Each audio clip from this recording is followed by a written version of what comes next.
अच्छा, जो शुगर के पेशेंट्स हैं जब अफ्तारी करते हैं मीठा शरबत पी सकते हैं? मेन जो है कि आपने कार्बोहाइड्रेट्स गंदम वाली चीज़ें उनको पोर्शन में लेना है आपने। डायबिटीज़ के पेशेंट होते हैं वो अपनी जो मेडिसिन है वो किस तरीके से एडजस्ट करें? सहरी में लेंगे तो सारा दिन उन्होंने फास्टिंग करनी है, अगर रोज़ा रखना है तो उससे उनकी शुगर लो होने के चांसेस हैं। कौन कौन सी चीज़ें आपके दस्तरखान में हो कि जिससे आप कहेंगे एक हेल्दी इफ्तार है? फ्रूट सैलेड ज़्यादा पोर्शन में होना चाहिए।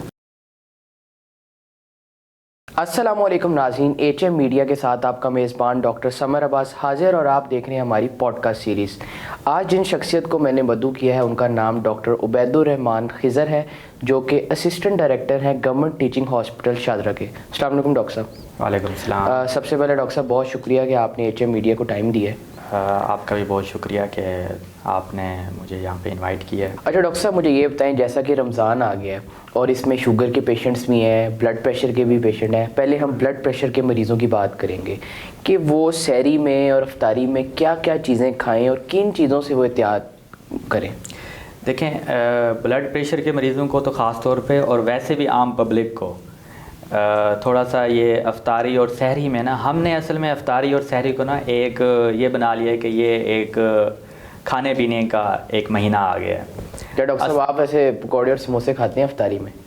किसी ज़माने में खाता था, अब 2-3 साल से मैं नहीं खाता, क्योंकि जो ही रमज़ान आता है तो मैं अपने आप को कंट्रोल करता हूँ और डाइटिंग और वेट लूज़ करने की कोशिश करता हूँ। क्या कोई ये बेगम की फरमाइश तो नहीं है कि स्मार्ट होना और स्लिम होना है? नहीं, ऐसी फरमाइशें जो हैं वो स्टूडेंट लाइफ में होती हैं। अच्छा, उसके बाद जो हैं कम ही हो जाती हैं ऐसी फरमाइशें। कोई बाहर से आती हो फरमाइशें?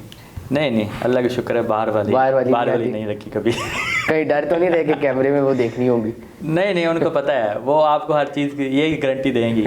दूसरा ये है कि ब्लड प्रेशर का जो आपने पूछा है, उसके लिए जो है कि आप सुबह के टाइम कोशिश करें कि पराठा जो है उससे अवॉइड करें, ठीक है। मतलब मेन जो चीज़ है कि आपने ऑयली चीज़ें या फैट जिसमें ज़्यादा है वो नहीं खाना है, हाइपरटेंशन के लिए तो सबसे। और जो नमक वाली लस्सी है? हाँ, नमक वाली लस्सी एक हद तक आप थोड़ा सा नमक आप एक है, बहुत ज़्यादा नमक आप, बाकी लस्सी को इतना ज़्यादा वो नहीं है, मगर जो फैट है उसका आपने एहतियात करनी है, एहतियात बढ़नी है। अच्छा, जो शुगर के पेशेंट्स हैं वो जब अफ्तारी करते हैं वो मीठा शरबत पी सकते हैं, कोई भी हो, या वो उनको भी कोई अपनी सिलेक्टिव सी डाइट लेनी चाहिए? अच्छा, जो भी शुगर का पेशेंट होता है, आपको पता है कि उसमें मेन जो होता है कि उसकी जो कार्बोहाइड्रेट्स ज़्यादा होते हैं, फिर इंसुलिन उनको ब्रेक डाउन नहीं कर रही होती।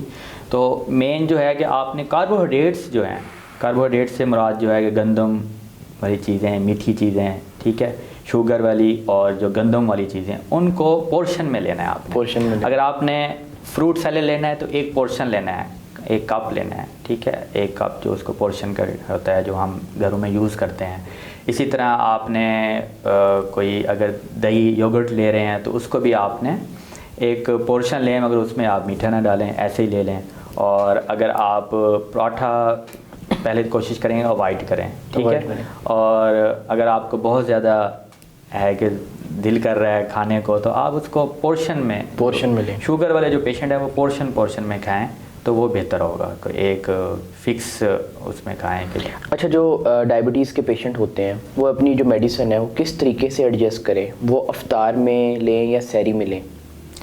अच्छा, जो डायबिटीज़ के पेशेंट हैं, क्योंकि आप देखें अगर वो सहरी में लेंगे तो सारा दिन उन्होंने फास्टिंग करनी है, अगर रोज़ा रखना है तो उससे उनकी शुगर लो होने के चांसेस हैं। तो ये एक हम ये करते हैं कि हम उनको कहते हैं कि अफ्तारी में लें, ताकि वो उस वक्त रात को भी सहरी भी करनी होती है तो वो सर्कल जो है उनको हाइपोग्लाइसीमिया ना हो। अच्छा, शुगर उनकी लो ना हो। अच्छा, एक हेल्दी इफ्तार कौन सी होती है? कौन कौन सी चीज़ें आपके दस्तरखान में हो कि जिससे आप कहेंगे एक हेल्दी इफ्तार है? हेल्दी अफ्तार और हेल्दी डाइट या बैलेंस डाइट आप आम रूटीन में ले लें या आप अफ्तार में ले लें, तो वो उसमें आपने मेन जो है आपका, अगर आप अफ्तारी कर रहे हैं तो उसमें फ्रूट सैलेड ज़्यादा पोर्शन में होना चाहिए, फ्रूट सैलेड होना चाहिए। और आपको अगर नमकीन खाने का शौक़ भी है, पकौड़ा समोसा, तो आप उसको हाफ़ समोसा ले लें और पकौड़ा जो है वो भी हाफ़ कम करें। जितने प्रोटीन डाइट आप ज़्यादा रखें, अपनी प्रोटीन जो है वो 50 to 60% रखें, कार्बोहाइड्रेट्स जो है वो आप 20 to 30% रखें और 10% फैट्स लें। तो ये एक बैलेंस्ड डाइट हो जाएगी। बहुत शुक्रिया डॉक्टर खिज़र, आप हमारे पॉडकास्ट सीरीज़ में आए। तो जी नाज़रीन, मैं उम्मीद करता हूँ कि आज का जो पॉडकास्ट है वो आपको काफ़ी इन्फॉर्मेटिव लगा होगा।